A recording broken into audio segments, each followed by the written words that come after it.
गेल्या काही दिवसांपासून पुणेकरांच्या चर्चेचा एकच विषय होता मेट्रो लाईन 3 म्हणजेच हिंजवडी ते शिवाजीनगर मेट्रो नेमकी कधी सुरू होणार। रोजच्या धावपळीमध्ये ट्रॅफिकच्या कोंडीत अडकलेल्या हजारो नागरिकांच्या मनात हाच प्रश्न सतत घोळत होता, पण यावर ठोस उत्तर मिळण्याऐवजी तारीख पे तारीख असाच प्रकार सुरू होता। त्यामुळे नागरिकांची उत्सुकता वाढत होतीच, पण त्यासोबतच नाराजी सुद्धा व्यक्त होत होती।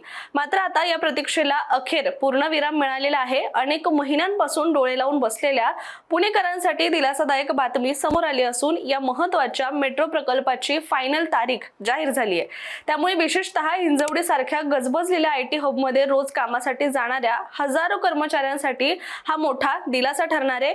यासोबतच पुण्याच्या मध्यवर्ती भागामध्ये ये-जा करणं सुद्धा अधिक सोपं, जलद आणि सुलभ होणार आहे। म्हणूनच आता या बहुप्रतीक्षित प्रकल्पाची अंतिम तारीख नेमकी काय आहे, पहिल्या टप्प्यात कोणती स्थानकं सुरू होणार आहेत आणि या मेट्रोमुळे पुणेकरांच्या दैनंदिन जीवनामध्ये नेमका किती मोठा बदल घडणार, चला तर या सगळ्या प्रश्नांची उत्तरं सविस्तररित्या व्हिडिओच्या माध्यमातून जाणून घेऊया। नमस्कार, मी रामेश्वरी आणि तुम्ही पाहताय कट टू कट। पुणेकरांसाठी आणि विशेषतः हिंजवडी आयटी पार्क मधील कर्मचाऱ्यांसाठी दिलासादायक ठरणारा हिंजवडी शिवाजीनगर मेट्रो प्रकल्प नेमका कधी सुरू होणार, या मार्गावर धावणारी मेट्रो 3 नेमकी कधी सुरू होणार असा प्रश्न पुणेकरांना गेल्या कित्येक दिवसांपासून पडलाय। अखेर याचं उत्तर मिळालं आहे, जे असं आहे की 15 जून 2026 पासून या मार्गावर मेट्रो धावणार असल्याची माहिती समोर आली आहे। आता यातला सुद्धा महत्त्वाचा मुद्दा असा आहे की हिंजवडी शिवाजीनगर या मार्गावर तब्बल 23 स्थानक आहेत। यातील हिंजवडी बाजूकडील 12 स्थानकांवर सध्या मेट्रो धावणार आहे, तर उर्वरित 11 स्थानकं ऑक्टोबर 2026 मध्ये सुरू होतील असं एका अधिकाऱ्याने सुद्धा सांगितल्याचं समोर येत आहे। आता पहिल्या टप्प्यात नेमकी कोणती स्थानकं सुरू केली जाणार त्यावर सुद्धा आपण नजर टाकूयात। तर मेगापॉलिस society in Maan, Quadron business park, Dohler, Infosys phase 2, Wipro technologies phase 2, Pall India, Shivaji Chowk, courtyard by Marriott, Wakad Chowk, Balewadi stadium, orchid hotel, Ramnagar या स्थानकांचा पहिल्या टप्प्यामध्ये समावेश करण्यात आलाय। तर या मेट्रो मार्गाची संपूर्ण मार्गावर चाचणी सुद्धा यशस्वीरित्या पूर्ण झालेली आहे। यानंतर दुसऱ्या टप्प्यामध्ये हाय स्ट्रीट, बालेवाडी फाटा, बाणेरगाव, बाणेर, कृषी अनुसंध, यशदा, सावित्रीबाई फुले पुणे विद्यापीठ, आरबीआय, कृषी महाविद्यालय, शिवाजीनगर, जिल्हा व सत्र न्यायालय ही स्थानकं सुरू होणार असं देखील आता बोललं गेलंय।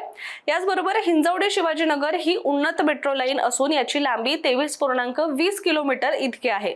या मेट्रोमुळे पुण्यातील मध्यवर्ती व्यावसायिक क्षेत्र आणि हिंजवडीतील आयटी हब दरम्यानचा प्रवासाचा वेळ कमी होणार आहे।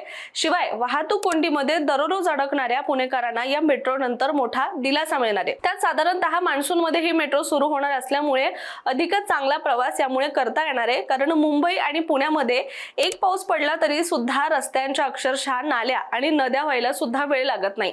अशातच सगळ्यात रस्त्यांवर जर वाहतूक कोंडी ही समस्या प्रचंड जाणवते आणि तासनतास या ट्रॅफिक मध्ये मात्र अडकून पडावं लागतं। पण अशा वेळी जर मेट्रो उपलब्ध असेल तर हे सगळं टेन्शन कायमचं संपून जाणार आहे।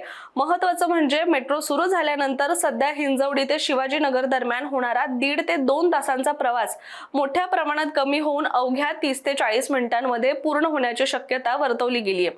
त्यामुळे वाकड, बाणेर आणि हिंजवडी परिसरातील दररोजची वाहतूक कोंडी कमी होण्यासाठी सुद्धा लक्षणीय रित्या ही वाढ कमी होऊन मोठी मदत होणार आहे।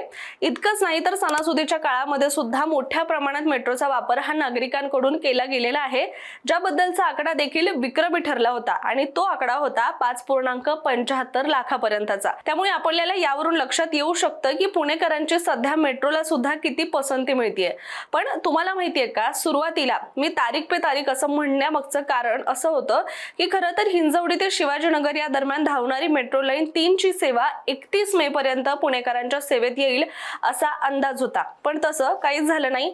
पण याबद्दल पीएमआरडीएचे आयुक्त अभिजित चौधरी यांनी सांगितलंय की 31 मे पर्यंत ही सेवा पुणेकरांच्या सेवेत येऊ शकली नाही, कारण काही कामं शिल्लक राहिल्याने डेडलाईन वाढली आणि त्यासाठी अंमलबजावणी करणाऱ्या संस्थेनं मुदतवाढ मागितली आहे। त्यामुळे प्रत्यक्ष कामकाजाला थोडा उशीर होत असल्याचं मत त्यांनी याबद्दल व्यक्त केलंय। यासोबतच या प्रकल्पाबद्दल अधिक बोलायचं झालं तर पंतप्रधान नरेंद्र मोदी यांच्या हस्ते 2018 मध्ये या कामासाठी हिरवा कंदील मिळाला होता, जो डिसेंबर 2025 मध्ये सुरू होणं अपेक्षित होतं। म्हणजेच ही वाहतूक जी आहे, ही मेट्रो आहे, ती या तारखेला सुरू होणं अपेक्षित होतं।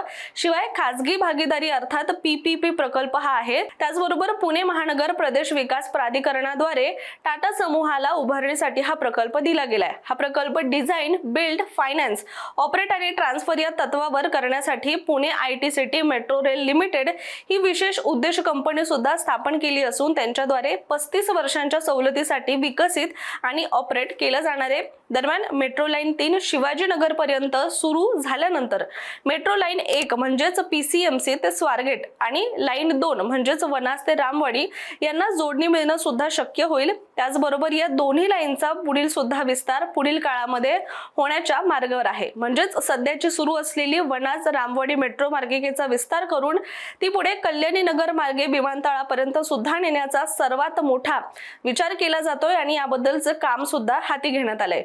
यामुळे मेट्रोला थेट विमानतळाशी सुद्धा आता जोडणी मिळणार असल्यामुळे हा सगळा जो प्रवास आहे तो एकसंध आणि एका मार्गाने होईल।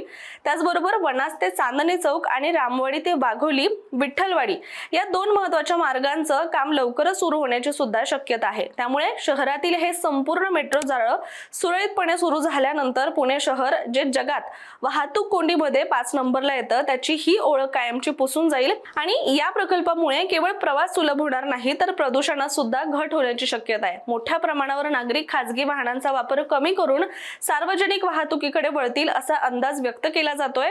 याशिवाय आधुनिक सुविधा, वातानुकूलित डबे, सुरक्षा व्यवस्था आणि स्मार्ट तिकीट प्रणाली यामुळे प्रवास अधिक सुरक्षित आणि आरामदायी होणार आहे। सोबतच नागरिक खासगी वाहनांचा वापर कमी करून मेट्रोला नक्कीच जास्त पसंती देतील यात सुद्धा शंका नाहीये। एकंदरीतच हिंजवडी ते शिवाजीनगर मेट्रो सेवा सुरू झाल्यानंतर पुणेकरांच्या दैनंदिन प्रवासामध्ये सुद्धा मोठा बदल होणार हे मात्र नक्की आहे। तुर्तास आपण इथे थांबूया। मात्र तुम्ही या प्रकल्पासाठी किंवा या मेट्रो मार्गाच्या सुरू होण्यासाठी किती आतुर आहात आम्हाला कमेंट करून नक्की सांगा। त्याचबरोबर तुम्हाला हा व्हिडिओ कसा वाटला कमेंट करायला विसरू नका आणि अशाच माहितीपूर्ण व्हिडिओसाठी सुद्धा कट टू कटच्या YouTube चॅनलला सबस्क्राइब करायला विसरू नका।